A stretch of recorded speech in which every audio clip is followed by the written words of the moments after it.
Bonjour Ziad Hamoud. Bonjour. Pouvez-vous, pour commencer, nous raconter un petit peu comment, pourquoi Coalition Capital, le fonds d'investissement de Kylian Mbappé, est-il arrivé à prendre les rênes du Stade Malherbe-Caen? L'idée d'investir dans le football français était une idée qui germait un petit peu dans l'esprit de Kylian. Ça s'est développé au fur et à mesure avec l'idée de redonner quelque chose au football français, ce football français et ce pays qui lui a tant donné et qui l'a fait qu'il est actuellement. Donc on a regardé plusieurs manières d'investir dans le football. On a eu énormément de propositions à l'étranger. On s'est dit impossible d'investir dans le football étranger. Il faut absolument qu'on investisse en France, surtout dans un moment où le football français ne vit pas ses meilleures années. Et donc nous avons fait pas mal de recherches, on a fait énormément d'analyses. Et le Stade Malherbe, qui a aussi un côté émotionnel et romantique avec Kylian, puisque c'est le club où il aurait dû s'engager, vous le savez, à un très jeune âge, a très vite raisonné. On a eu des conversations avec Pierre-Antoine Capton que je connaissais d'avant. Et aussi, on a vu que le club traversait une période assez compliquée financièrement, qui aurait pu très vite le mettre dans une situation très délicate au niveau de la stabilité financière. Donc, toutes ces choses-là ont fait qu'on s'est dirigé vers le Stade Malherbe. Alors, il y a eu cette reprise, des discussions avec Octree pour pouvoir racheter le club. Ça a tardé un petit peu. Est-ce que vous pouvez nous expliquer pourquoi ça a tardé? Ça a tardé beaucoup plus qu'on ne l'aurait voulu et qu'on ne l'aurait espéré. Chaque partie prenante de la transaction et des vendeurs ont essayé de tirer un maximum la couette vers leur côté, leurs bénéfices. Donc, ce qui fait que ça a duré beaucoup plus qu'on l'espérait, qu'on escomptait et effectivement qu'on aurait voulu. Vous pensez que c'est l'une des raisons, peut-être la raison principale de l'échec de cette saison?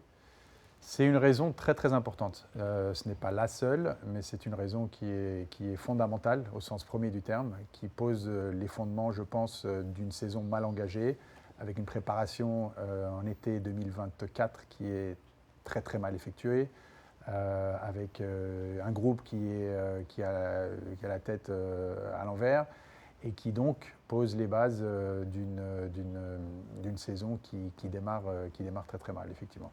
Vous n'avez pas pu faire votre recrutement. Le recrutement n'a pas pu être fait, on arrive très tard, avec en plus dossiers très complexes à gérer sur certaines individualités.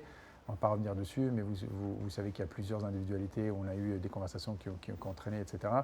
Et donc ça a effectivement mal engagé les choses avec des résultats qui se sont très vite montrés assez négatif. Ouais, c'est ça. Faisal Amari parlait de cadavres dans les placards. Il y a des choses que vous avez découvertes en cours de route. Ça, c'est un autre sujet, effectivement, mais au niveau des résultats sportifs, la mauvaise préparation de l'été, les mauvais matchs amicaux et le vestiaire qui avait la tête à l'envers se sont très vus dans les premiers matchs, très vite vus comme un sujet qu'on allait traîner. Quel bilan tirez-vous de votre première saison à la tête du Stade Malherbe? Saison très frustrante, saison triste pour moi personnellement et pour les actionnaires et je pense pour tous les supporters du stade, sans aucun doute. On est loin de là où on voulait être, extrêmement loin de là où on voulait être. C'est une situation qui nous a touchés parce qu'on est arrivé avec des projets, avec une envie de faire avancer, de reconstruire, de stabiliser, de créer les fondements de demain pour le club. Et malheureusement, les résultats sportifs, ce qui se voit tous les week-ends, hein, parce qu'on a beau travailler du matin au soir et encore une fois, mettre les investissements dans les infrastructures, dans les ressources humaines, dans les process, créer le pôle d'excellence, la nutrition, la diététique, les protocoles médicaux. Et finalement, ce qu'on voit, c'est ce qui se passe tout le week-end. Et à raison, hein, je ne le dis pas, c'est le sport, c'est comme ça, c'est partout pareil. Et donc ça a créé cette frustration pour tout le monde. Mais on est là pour préparer l'avenir maintenant. Et puis, il y a l'équipe première, mais il y a aussi d'autres résultats. Pourtant, c'est que l'équipe première qui compte, alors que le reste, en tout cas les 19, les 17... Je suis très fier de ce que les autres équipes ont fait, les 17 dont vous faites allusion, les 19. Donc il y a eu des beaux parcours, il y a eu de l'engagement. Malheureusement, effectivement, l'équipe première, pour moi, n'a pas été à la hauteur de ce que nous voulions et à la hauteur de ce que le club mérite et de ce que les supporters et les Canets devraient voir. Pensez-vous avoir commis des erreurs? Est-ce que vous regrettez certains choix? Bien entendu, ce serait complètement illusoire de dire qu'on n'a pas fait d'erreur. Les résultats sont là et c'est en partie aussi parce que certaines erreurs ont été faites. Je pense que certaines décisions auraient dû être prises plus tôt, d'autres différemment. Nous avons cru aussi, et pour moi c'est une des grandes erreurs en arrivant, que cette équipe-là, qui a plus ou moins la même, à 95% que l'année dernière, allait tenir le choc de la transition, entre guillemets, ou de l'année du changement d'actionnaire. Ce n'a pas été le cas. On pensait qu'avec les mêmes joueurs, le même coach et le même je dirais, système, ça allait tenir. Ça n'a pas tenu. La faiblesse mentale de certains joueurs, l'engagement de certains joueurs et de l'équipe d'une manière générale m'a personnellement très déçu, je dois vous l'avouer, parce qu'ils ont été protégés, notamment par moi, et ça n'a pas été le cas. Donc il y a effectivement cette sous-estimation qui a été faite à mon sens, et d'autres durant la saison aussi sur certains choix dont on a déjà parlé. Vous parlez de choix. Il y a eu 2 changements d'entraîneur, Nicolas Sepp par Bruno Balthazar et Bruno Balthazar par Michel Derzakarian. Tout à fait. Sur ces choix-là, est-ce que vous regrettez ou vous dites on n'aurait pas pu savoir avant? Alors, l'actionnaire a dit un mot qui était intéressant, c'est qu'au bout de 3 entraîneurs, les résultats ont été les mêmes. 3 coachs en plus avec des tactiques, techniques et personnalités extrêmement différentes. Donc on a essayé plusieurs choses avec plus ou moins de résultats, malheureusement plus négatifs que positifs. La réalité, c'est qu'avec 3 coachs différents, on est arrivé à la même conclusion. Donc avec le recul, on se dit que ça n'a pas été, le choix de changer les coachs n'a pas forcément été payant. Et donc c'est une erreur. Mais sur le coup, on pense qu'il faut ou changer les joueurs ou changer le coach. C'est compliqué de changer 11 joueurs. Donc on se dit qu'on va essayer une autre méthode avec les coachs. Malheureusement, ça n'a pas payé. Et puis un mercato d'hiver un mercato d'hiver qui est toujours compliqué. Un mercato d'hiver parce que les mercato d'hiver par définition sont compliqués avec les disponibilités des joueurs. Il y a eu certaines blessures des joueurs qui arrivaient. Certains ont été payants, d'autres moins. Donc, mais effectivement, on était déjà engagé dans une spirale un petit peu négative. Vous vous êtes très peu exprimé cette saison. Certains se demandaient pourquoi. Est-ce que vous pouvez expliquer justement cette diète médiatique? C'est une remarque légitime et j'ai eu l'occasion de le dire à certains de vos collègues. Effectivement, c'est quelque chose qu'on aurait dû approcher différemment. Quand on est arrivé, on voulait que le travail communique plutôt que les personnes communiquent. On voulait que les résultats communiquent. On voulait éviter d'être taxé de bling-bing, Kylian, etc., etc. Donc on s'est dit, on va faire profil bas parce que c'est un peu ce que nous sommes. Nous sommes des travailleurs, on va faire profil bas, on va travailler et puis les résultats vont montrer de même le travail. Malheureusement, ça n'a pas été le cas et on s'est dit on va attendre que les résultats, parce que tout ce qu'on a fait en interne, encore une fois, dont on parlait, les ressources humaines, les investissements dans les infrastructures, le pôle d'excellence, etc. On voulait communiquer, mais c'était compliqué de communiquer quand les choses ne fonctionnent pas. Donc on s'est retrouvé un petit peu dans une spirale où on dit on va attendre que les résultats s'améliorent un petit peu pour pouvoir communiquer. Malheureusement, ça n'arrivait pas et ça explique une partie de cette diète médiatique, comme vous le disiez. Par contre, c'est un axe absolument d'amélioration pour cette saison qui va être pris en compte, quels que soient les résultats.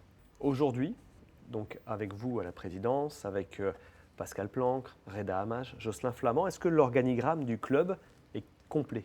L'organigramme est complet. On a un groupe qui travaille de manière très soudée, des profils complémentaires, des profils qui ont les mêmes valeurs de travail, d'humilité, d'engagement et de passion pour ce club. Et donc il y a absolument l'équipe entière qui est prête à aller combat et qui a l'ambition très très haute pour cette saison. Donc ça c'est pour les bureaux, pour les coulisses, mais sur le terrain, ça y est, vous avez jeté votre dévolu sur un coach en particulier.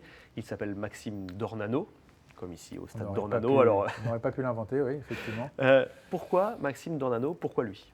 Alors Maxime Dornano qui nous rejoint donc cette année effectivement est quelqu'un qui a une expérience de cette division de la nationale, qui a fait des montées en nationale, qui a une très bonne connaissance également des joueurs, qui va nous permettre d'accélérer le recrutement, un point qui est très très important pour nous. On veut arriver à cette saison en ayant tout un staff complet, ce qui est le cas, et également l'équipe la plus complète possible pour la reprise du championnat, et être absolument le revers de ce qui a été l'année dernière, qui est être prêt au bon moment et engager très très vite la saison.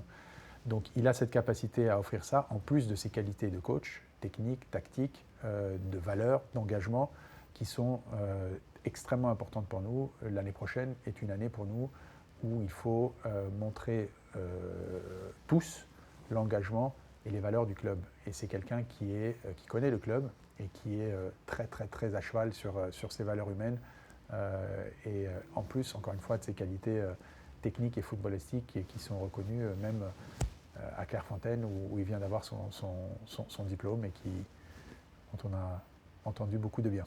Donc Maxime Dornano, un nouvel entraîneur avec un staff qu'il a pu composer et des nouveaux joueurs. Vous avez déjà commencé votre recrutement. Le but, c'est donc que tout le monde soit là pour la reprise, ou en tout cas au courant du mois de juillet? Tout à fait. Le but, c'est d'avoir un maximum de l'équipe prêt pour la reprise. On a déjà signé plusieurs joueurs et d'autres vont nous rejoindre dans les prochaines semaines. Alors, quelles seront les ambitions pour la saison prochaine en national? Tout d'abord, redonner du plaisir aux supporters et aux fans. Redonner du plaisir d'être ici, donner des victoires, donner de la passion, une grande ambition sportive également. Mais cette reconstruction sur des bases neuves de cette passion du foot au Stade Malherbe. Pas encore d'ambition véritablement chiffrée sur le championnat. Il faut qu'on ait cette ambition sportive le plus longtemps possible et que nous visions les meilleurs résultats possibles. C'est sans aucun doute le cas, tout à fait. Alors il y a une chose qui n'a pas encore été véritablement complètement précisée, ce sont les contours du projet Bappé pour le SM Caen. Quel est-il en final? Alors, elle a été précisée. Je pense qu'elle a juste pas été bien communiquée ou pas bien comprise. Mais tout au début, quand je suis arrivé, on a eu une conférence de presse. On a expliqué un petit peu ce qu'allait être le projet de Coalition Capital et de l'actionnaire, qui est focalisé sur, bien entendu, une ambition sportive, mais aussi une ambition citoyenne, une ambition locale, une ambition basée sur le centre de formation, qui est une partie des plus importantes du Stade Malherbe, avec une formation de ces jeunes non seulement au foot, mais également aux valeurs que sont le Stade Malherbe et que devraient avoir les citoyens de ce monde aujourd'hui sur tout un tas de sujets dont on pourra parler. Également un ancrage local avec un écosystème créé avec nos partenaires, avec les autorités locales, départementales, régionales, les supporters, que je remercie du fond du cœur, aussi bien les partenaires que les supporters, que les autorités, du soutien même dans les moments difficiles qu'ils ont montré pour le Stade Malherbe et pour le club d'une manière générale. C'est ce qui fait que ce club est si particulier et si spécial. Je pense encore au dernier match à la maison où ils étaient 18 000. Ça vous a surpris? Ça m'a ému. Ça m'a ému. Ça m'a pas surpris parce que je savais où je mettais les pieds, mais ça m'a ému parce que quand on a la preuve devant ses yeux de ce qu'on vous dit, ça fait toujours quelque chose. Donc j'ai été très ému de voir ça et très déçu de ce qu'on a montré ce soir-là. En plus de la défaite, il y avait ce sentiment d'avoir laissé tomber ces 18 000 personnes qui sont venues, qui ont payé leur place. Et ça vous reste gravé, ça reste en travers de la gorge. Et donc il y a cet écosystème à construire, il y a cet écosystème à entretenir, et c'est ce qui fait la force de ce club, et c'est aussi ce qui fait une grande partie de ce projet. Donc ambition sportive, ambition du centre de formation, ambition citoyenne et ambition locale. C'est, je dirais, les quatre verticales de ce projet. On en est au début, on a énormément de travail à faire, on est des travailleurs. On se retrousse les manches et on va continuer à bosser. Il faut que les résultats sportifs suivent. On n'a pas de doute que ça va le faire et on espère emmener avec nous tout le monde. Parce que vous en êtes finalement qu'au début de l'histoire. Vous êtes là pour longtemps. On n'en est qu'au début de l'histoire, effectivement. On n'en est qu'au début. On est là depuis finalement 8-9 mois. Même si on regarde en arrière, on se dit on en a vécu des choses cette année. Pas forcément que des bonnes. Dieu sait que c'était compliqué. Mais on n'en est qu'au début. Et ce projet a toujours été un projet pas d'un an. Donc on savait pertinemment que toute cette structuration, restructuration, travail, fondation, etc., est un projet qui a besoin de temps. Parfait, merci beaucoup Ziad Hamoud. Merci à vous.